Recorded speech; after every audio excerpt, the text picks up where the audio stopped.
Welcome back to the channel, everybody. Martin Belliver Auto Spa. And again, people that are new to the channel, even if you're not new to the channel, you've been watching my videos and you're not subscribed, go ahead and hit that subscribe button. It definitely helps the channel out. Anyways, as you can tell, this video is going to be about doing a completely touchless wash on your car. Now, this can be used for cars that are dusty, even cars that are filthy. These specific chemicals are designed for that. You may have seen other YouTube channels where they're like, oh, you know, if your car is just lightly dusted or whatever, you can touchless wash with a pH neutral soap, blah, blah, blah. Yeah, that's true. These are not pH neutral soaps whatsoever. However, since you are not contact washing, they are not harmful to your ceramic coating. They do not have a big impact on ceramic sealants and stronger sealants. However, if you are using wax or sealants that only last a month or so, you may see some degradation. But again, you're not contact washing, so you're not really rubbing anything off, which is the benefit with this. A couple other benefits. One, keep your hands dry. Keep yourself dry. And right now it's kind of cold out. It's wintertime in Texas. Of course, it's not below freezing. And it helps me stay warm. Now, I do have another method in another video where I use immersion heaters to heat up my buckets of water. That's another way of staying warm, but this way I don't have to get my hands wet at all. So I do touchless washing basically if it just rained and I want to clean my car and it's going to rain again soon, or I just don't feel like going super in-depth. You know, every month or so I do a maintenance wash, but this is just a way of getting it clean. Now this doesn't get it 100% clean. This is going to get you to like 90 and 95%. But this entirely depends on your technique. Now, when after you foam these on, I'll explain. Again, you need a pressure washer to do this. You need a pressure washer with good pressure. Water flow is not as important. You just need good pressure. So I use a Karcher K1900. That is proven. Even Matt Mormon on Obsessed Garage proved that it does put out 1900 psi, like it says. Now, if you're buying one of these, you know, the Ryobi, a lot of the cheaper pressure washers. Sun Joe's another notorious one. They will say what their maximum pump rating is, but they are not putting out that much pressure. If you put a gauge on it, they put out a lot less pressure, and those don't work as good with touchless washing. I've had people report, you know, it didn't work as great for them, and they usually have those cheaper pressure washers. And the Karcher's not even that expensive. Anyways, so make sure you have a good pressure washer. Electric's fine. Gas is going to be your best bet, but I'm using electric here. Heated water does do a better job, but I don't have heated water hookups, so it's just going to be cold water on my pressure washer. So to do the touchless wash, basically, this is my process. I'll go over it, and then I'll show you how everything's done. So you need 2 foam cannons. This is going to be for chem-x Stars and Stripes. Now, Stars and Stripes is a two-step system. Stars is an acid pre-soak, and Stripes is a alkaline degreaser. When you combine these together on the surface, they do what's called, as they describe it, a pH shock.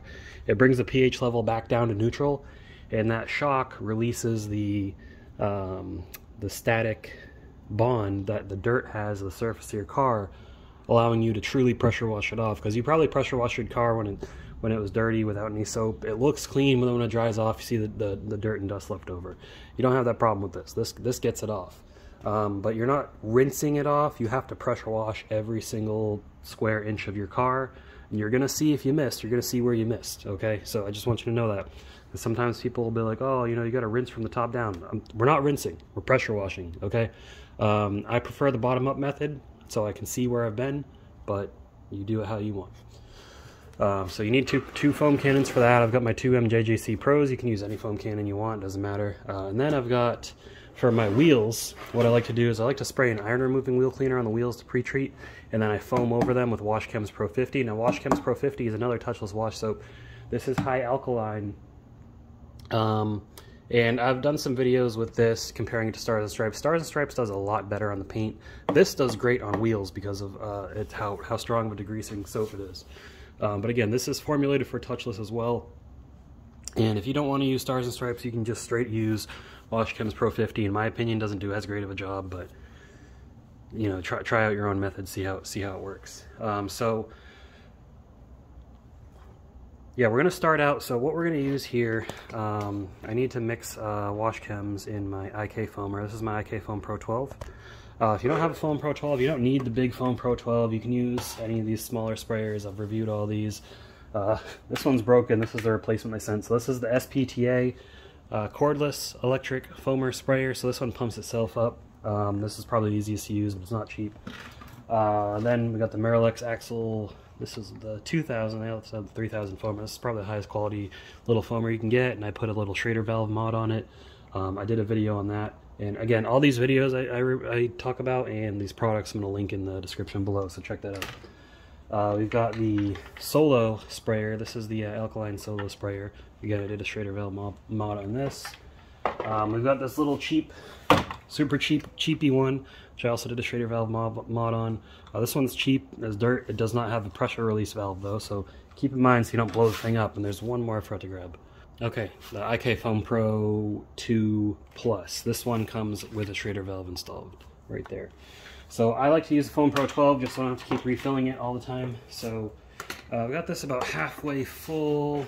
Let me see if I can get a better angle. So halfway full, which is, what is this? This is quarts. This is liters. So about 6 liters. God, it's hard to see.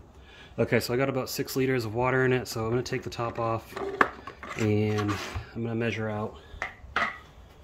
So Wash Chems says in a pump sprayer, and you don't have to use a foamer with this, 5:1 to 50:1. So 10 ounces of soap in 1 gallon of water. So 4 liters, 5 liters is approximate. It doesn't have to be specific. That's why they give you that range. So I'm going to measure out 10 ounces of soap and we're going to dump it in there. All right, so we got our measuring cup here. This is the 10 ounce mark right here. It's going to fill it up to about there. If I can get this cap off. I haven't opened this in a while because I haven't had to refill in a while. This is much more economical in a pump foamer than it is a foam cannon. But I only use it for smaller areas. So, let's get about 10 ounces in there.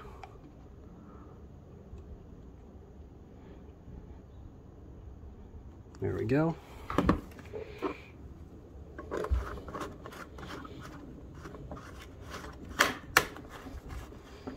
Okay, let's get that poured in here.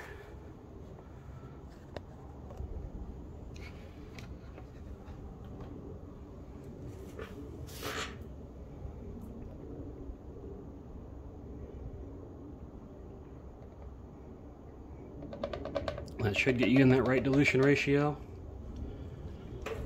And put the top back on.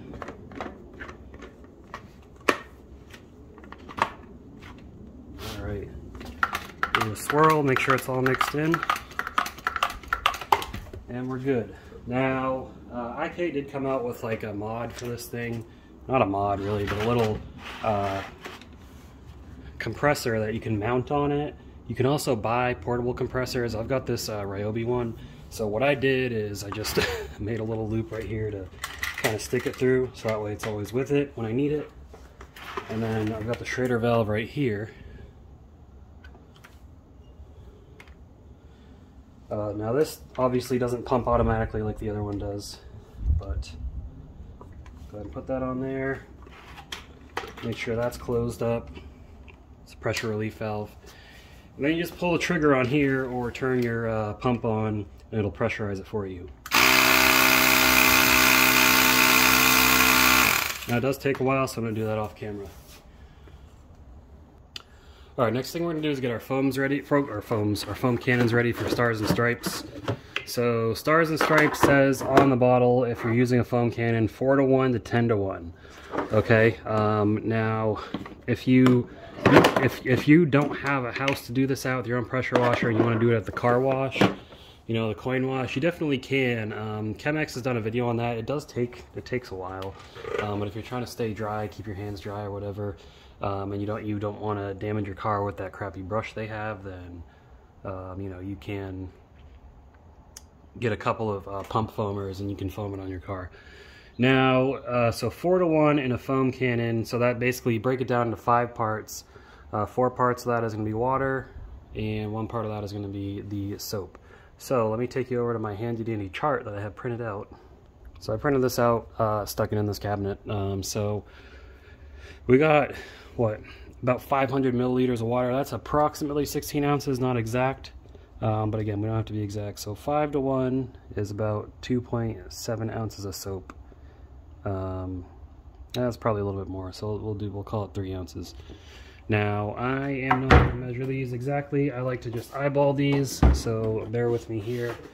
I've got a few open bottles of Stars and Stripes already, so that's what I'm going to use.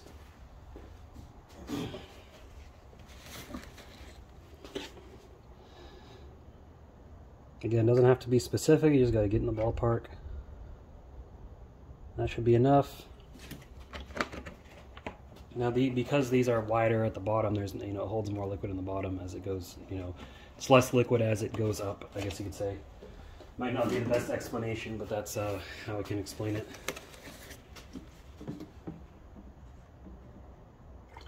Oops, spilled a little bit there.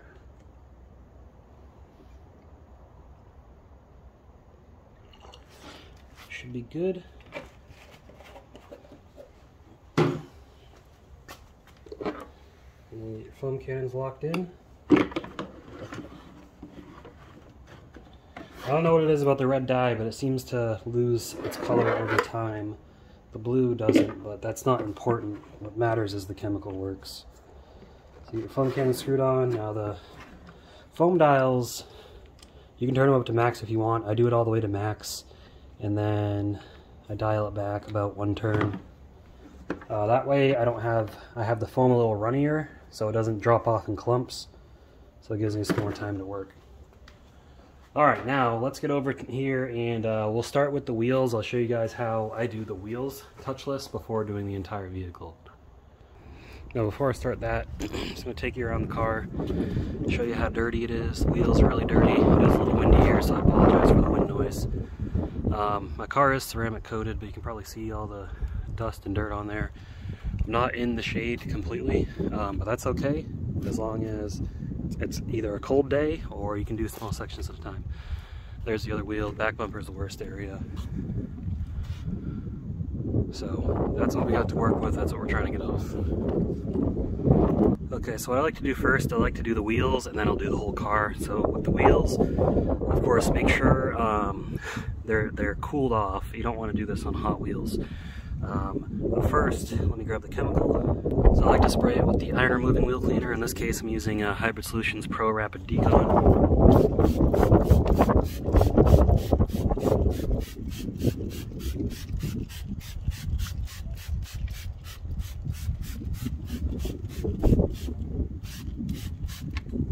Alright, that works to break down the iron contamination.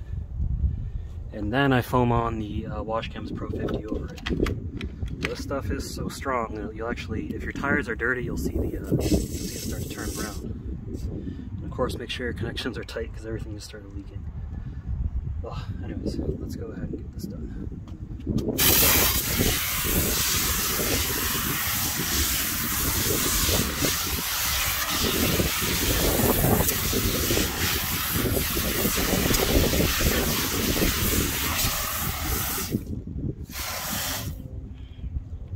Alright, so I like to let that dwell for a few minutes.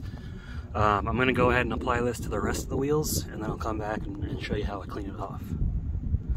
Alright, you can see how it started to turn brown around the tires and such. You can see in the runoff down there all the dirt and grime and crap that's blown off. Now if you got a truck or an SUV or your wheel well is really dirty, you can spray the wheel well too. Mine's not too bad, so I'm not going to do it this time. And this is just to show you, so I had it filled up to here when I got started, so it's about down to here after doing 4 wheels. So this stuff will last you a long time using a pump foamer. So next I'm going to grab the pressure washer and we're going to clean off the wheel. Okay, now the key here is to just be thorough and make sure you get every surface. Ideally, hitting it from a 90-degree angle gives the best pressure washing cleaning ability. So adjust your technique how you need to, but let's go ahead and get it done.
simple as that. I've got the other wheels to do, so I'm going to do those and we'll come back to it. A couple notes, this wheel is ceramic coated. The tire does have a ceramic tire dressing on it from Griot's Garage. That's why they're repelling water, and it does make them easier to clean that way. But I'm going to get the rest of these wheels done, and then we'll start on stars and stripes on the body of the car. Alright, I'm all done with the wheels. Next I'm going to foam the car down with stars and stripes. I'm going to time lapse that because it can get a little boring. It takes a minute, so you'll see me go around the car twice. First I'll go with the stars, the acid. Then I'll go with stripes, the alkaline neutralizer. And then I'll show you my pressure wash technique. We'll clean the whole car off. Now, you don't need to pre-rinse for this. You don't need to pre-rinse your wheels either. Believe it or not, there's videos out there to prove it. The soap does better if you don't pre-rinse. Really, the only time you may need to pre-rinse is if there's literally a layer of mud on the car, but that's not the case. I've just got some road film, dirt, grime, brake dust, etc. on here. So let me go ahead and time-lapse that for you guys and see how it looks.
So now it's all foamed down, there's no dwell time needed. You can go ahead and start pressure rinsing, pressure washing, whatever you want to call it, as soon as it's applied. Now I did go over the wheels again, that just ensures I get an extra clean. You don't have to if you don't want to. It's just my method, but feel free to modify it however you want. And as you saw, I accidentally started with stripes first. That's why I went and switched back to stars, got the whole car, came back to stripes. So this is the process of how I do it. I go from bottom up. That's how chem-x recommends it. Do however you want.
gonna time lapse the rest of the car, so don't get too caught up. But that's my method.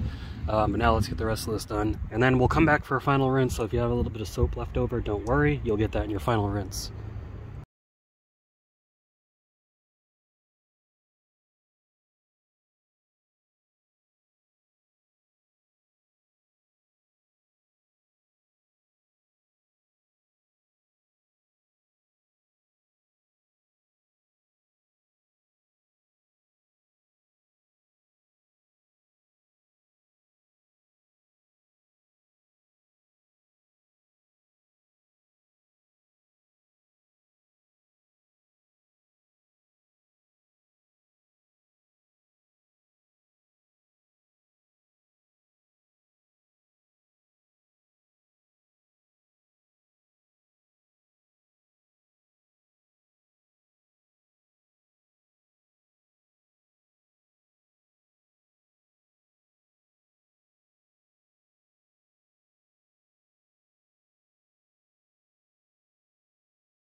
Okay, now, car is clean, it's been pressure washed, touchless washed, however you want to say it.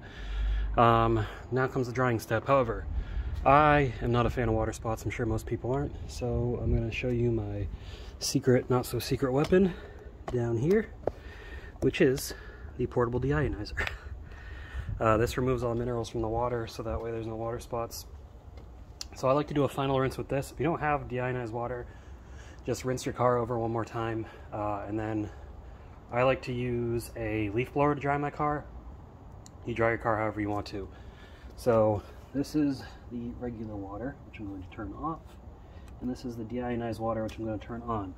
Now I do have a video on this setup as well. I have added these since the video, and I'll put a link down below if you're interested in getting one of these and this whole setup. But let's go ahead and get the car rinsed off.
Alright, so let's take a look around, walk around the car. Now if you're going to apply any detail sprays, tire shines, things of that nature, ceramic coating toppers, this would be the step to do it at.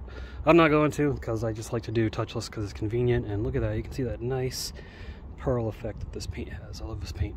Anyways, there is still some residual water. Now you could go clean that up with a towel and some detail spray. Personally, because I use deionized water, it's not going to leave water spots, so I'll just leave it out in the sun for a little bit and it'll air dry the rest of the way. But I got most of the water off with the leaf blower, and the reason for that is if you leave too much water on there, dust in the air will collect in it, and then you'll have these nice little water spots from the dust.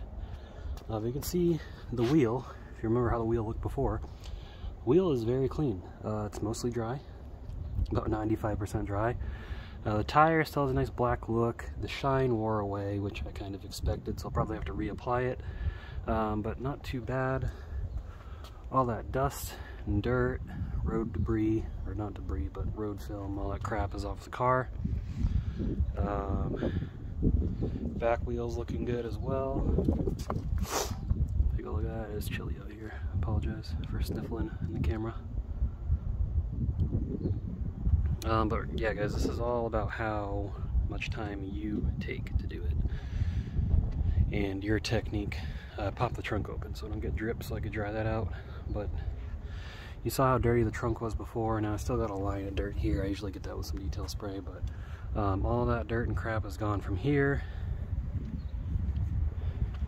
This side's in the shadow, but you can still see nice glossy paint. And again, if you have a ceramic coating, this will work better, but it was not made for ceramic coated vehicles. It's made for big rig trucks, and it works great on those. And I will put a link down below to a car that I did without a ceramic coating, where you can also see where I messed up on it, and also in a black SUV, which doesn't hide anything, as you know. But yeah, that's it guys. I'll link all the stuff I use down below if you're interested. Using my links on Amazon, even if you don't buy what I linked, if you buy something else, have to click on that link. That helps the channel out. I've got a 5% off discount code for chem-x. The code is Lavoro-X. I'll have that link below as well if you're interested in their stars and stripes. And yeah, that's all I got for you guys. So if you enjoyed the video, give it a thumbs up, leave your thoughts below. Let me know if you ever tried touchless washes. I'm not a fan of the automatic touchless wash because most of them suck. They're terrible. They don't do a good job, so do it at home. But it's just a nice luxury to have. I'm completely dry. You know, I'm not soaking, you know, my hands didn't get wet, so it is windy, so the wind's not freezing my hands. But yeah, touchless washes are just convenient. I do rinseless as well, but when my wheels are just hammered like they were, rinseless isn't going to cut it for the wheels. I mean, if I have to take my pressure washer out, because I know you hear guys say, well, you can pressure wash it, then rinseless wash it. Yeah, you can, but if I'm taking my pressure washer out, I might as well pressure wash the freaking car and use some soap. I only like to use rinseless when I don't have to take a hose or anything out. But keep in mind, if you are in a water restricted area, touchless washing does use a lot of water, so that may not be viable for you, but I just want to let you know that. But again guys, leave the video a thumbs up if you enjoyed it, comment down below, and subscribe if you haven't already. I hope you enjoyed this video. I will see you in the next one. Keep them clean, have a good one.